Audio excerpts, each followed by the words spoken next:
দর্শক, এই মুহূর্তে আমরা আন্তর্জাতিক অপরাধ ট্রাইব্যুনালে যেতে চাই। সেখানে আছেন আমাদের সহকর্মী নূর নবী সরকার। ট্রাইব্যুনালের সর্বশেষ খবর নিয়ে তিনি যুক্ত হচ্ছেন আমাদের সাথে। নূর নবী, ট্রাইব্যুনালে এর আগে আমরা সংবাদে বলছিলাম যে শেষ সাক্ষ্য গ্রহণ আজকের আনুষ্ঠানিকতা চলছে, সেই বিষয়ে তথ্য পেয়েছেন কিনা, এবং একই সাথে মামলার কার্যক্রমের সর্বশেষ এরপর এই সাক্ষ্য গ্রহণের পর আসলে কি কার্যক্রম রয়েছে?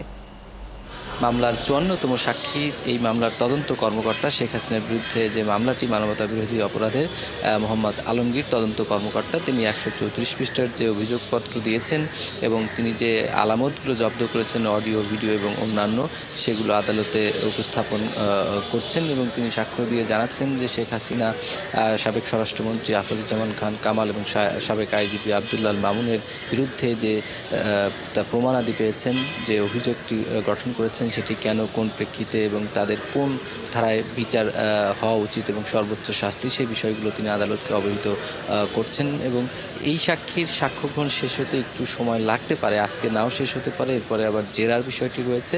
সব কিছু মিলিয়ে এই মামলাতে ৮১ জন সাক্ষীদের মধ্যে এই ৫৪তম সাক্ষী মামলা তদন্ত কর্মকর্তা খুবই গুরুত্বপূর্ণ। ওনার সাক্ষ্য গ্রহণ শেষ হলে এরপরে যুক্তিতর্ক উপস্থাপন কয়েকদিন হবে, এরপরে হয়তো বা রায় ঘোষণার জন্য দিন নির্ধারণ করা হবে। নতুন করে সাক্ষ্য গ্রহণ করার সুযোগ নেই আসামি পক্ষের তরফ থেকে। আমরা কিছুক্ষণ পরে হয়তো বা জানতে পারবো যে সাক্ষ্য গ্রহণ কতদিন চলতে পারে।